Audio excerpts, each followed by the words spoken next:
أشهد أن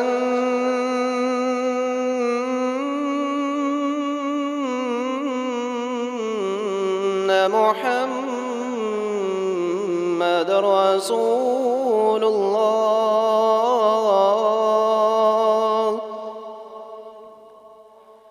أشهد أن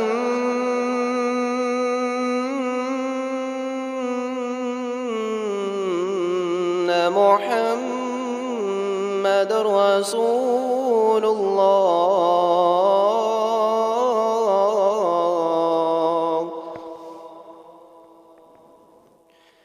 حي على الصلاة.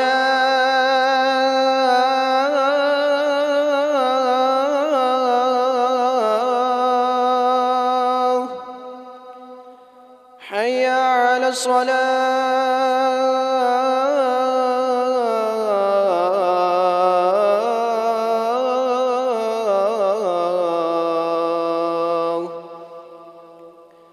حي على الفلاح.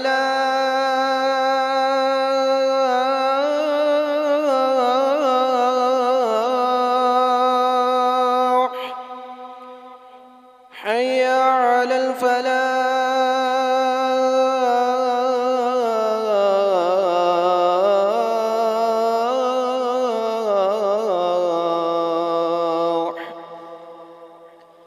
الله أكبر الله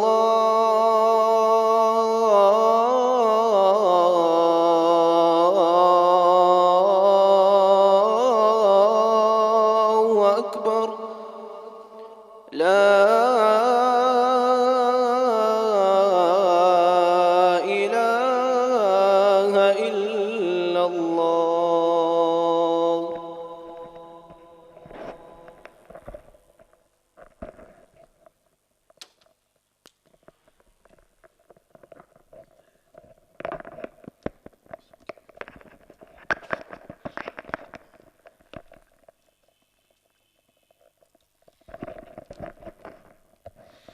الحمد لله نحمده ونستعينه ونستغفره ونؤمن به ونتوكل عليه ونعوذ بالله من شرور أنفسنا ومن سيئات أعمالنا. من يهده الله فلا مضل له ومن يضلل فلا هادي له وأشهد أن لا إله إلا الله وأشهد أن محمدا عبده ورسوله. أما بعد فإن خير الحديث كتاب الله وخير الهدي هدي محمد صلى الله عليه وسلم وشر الأمور محدثاتها وكل محدثة بدعة وكل بدعة ضلالة وكل ضلالة في النار. أما بعد أعوذ بالله السميع العليم من الشيطان الرجيم. ربی زدنی علما. ہر قسم کی تعریفات اللہ مالک الملک کے لیے ہیں جنہوں نے جنات اور انسان کو حقیقی معنوں میں اپنی پوجا، اپنی بندگی اور اپنی عبادت کے لیے بنایا ہے۔ جنات اور انسان کی تخلیق کا حقیقی اور بنیادی مقصد یہی تھا کہ وہ بارگاہ رب العالمین میں آیا کریں، اپنی جبین نیاز کو مالک کائنات کی بارگاہ میں آ کے جھکایا کریں، اپنے دست سوال کو کبریا کی بارگاہ میں آ کے پھیلایا کریں، اپنی کمر کو حالت رکوع میں اس کی بارگاہ میں آ کے ہم کیا کریں، اسی کی تکبیر کی صداؤں کو بلند کیا کریں، اسی کی تحلیل کے آوازوں کو اجاگر کیا کریں، اسی کے تسبیح گیت گایا کریں۔ چنانچہ ارشاد ہوا وما خلقت الجن والانس الا لیعبدون، اور میں نے نہیں بنایا جنات اور انسان کو مگر اپنی پوجا، اپنی بندگی اور اپنی عبادت کے لیے۔ حمد و ثنا کے بعد عرب عرب انگنت اور بے شمار درود و سلام ہو اس شخص اقدس و مقدس پر کہ جن کا نام نامی اور اسم گرامی محمد کریم صلی اللہ علیہ وآلہ آلہ وصحبہ وبارک وسلم ہے۔ اللہ رب العزت نے امام کائنات علیہ الصلوۃ والتسلیم کو اہل کائنات کی ہدایت اور ان کی رہنمائی کے لیے مبعوث فرمایا، اور آپ کی ذات بابرکات کے ذریعے اہل کائنات کی ہدایت اور ان کی رہنمائی کا خوب بندوبست فرمایا۔ اللہ رب العزت نے امام الہدیٰ علیہ الصلوۃ والتسلیم کی سیرت طیبہ میں طرح طرح کی خصوصیات کو ودیعت فرما دیا تھا، اور گوناگوں قسم کی صفات کو آپ کی ذات اقدس و مقدس کا حصہ بنا دیا تھا۔ اور ان تمام باتوں سے بڑھ کر یہ کہ میرے آقا کی زندگی میں کوئی صبح ایسی نہیں آئی، کوئی شام اور کوئی رات ایسی نہیں آئی، دکھوں کی کوئی گھڑی و شغل لمحہ ایسا نہیں آیا جب مالک کائنات نے اپنی تائید کو، اپنی نصرت کو، اپنی حمایت لازوال اور اپنی تائید بے مثال کو حضرت رسول اللہ صلی اللہ علیہ وسلم کے شامل حال نہ فرمایا ہو۔ اور ان تمام باتوں سے بڑھ کر یہ کہ رزق رب نے اپنی آخری کتاب حمید کو سید العرب والعجم امام المتقین والابرار حضرت اشرف الانبیاء والمرسلین حضرت خاتم النبیین جناب محمد کریم صلی اللہ علیہ وسلم کے قلب اطہر میں نازل فرما دیا تھا۔ اسی کتاب حمید کے ایک انتہائی ممتاز اور اہم عنوان یعنی علم کی افادیت اور اس کی فضیلت کے حوالے سے گزشتہ خطبہ جمعہ سے اپنی چند گزارشات کو آپ حضرات کے گوش گزار کرنے کا سلسلہ جاری و ساری ہے۔ حضرات گرامی قدر، یہ سلسلہ اس لیے شروع کیا گیا کہ شعبان کے مہینے کے اندر دنیا بھر کے اندر صحیح بخاری کو مکمل کیا جاتا ہے، صحیح بخاری کی تکمیل کے دروس ہوتے ہیں، ان اجتماعات کے اندر شیوخ الحدیث بھی آتے ہیں، علماء بھی آتے ہیں، اور لوگوں کے سامنے صحیح بخاری اور حضرت امام بخاری رحمۃ اللہ علیہ کی فقاہت کے حوالے سے، آپ کے علمی تبحر کے حوالے سے، آپ کی نکتہ دانی اور آپ کی نکتہ بینی کے حوالے سے، آپ کی خدمت حدیث اور خدمت سنت کے حوالے سے اپنے ارشادات عالیہ اور اپنی معروضات کو شرکاء کے سامنے اور سامعین کے سامنے رکھتے ہیں، اور سامعین بھی امیر المومنین فی الحدیث حجت اللہ فی الارض امام الفقہاء والمحدثین حضرت اسماعیل محمد بن اسماعیل بخاری رحمۃ اللہ علیہ کی عظیم الشان کتاب سے مستفید ہونے کے لیے اپنے آپ کو ہموطن گوش کرتے ہیں اور اس کتاب کی اہمیت کو سمجھتے ہیں۔ لیکن اس کتاب کی اہمیت کو اجاگر کرنے سے قبل میں نے اس بات کو آپ کے سامنے رکھنا ضروری سمجھا کہ صحیح بخاری جو کہ علم کا ایک عظیم ٹکڑا ہے، اور ہمارے پاس علم کے بنیادی طور پہ دو ہی اہم مصادر ہیں، ہمارے پاس علم کے دو ہی بنیادی منبع ہیں۔ ایک اللہ تبارک و تعالیٰ کا قرآن ہے، جس کو اللہ تبارک و تعالیٰ نے حرف بحرف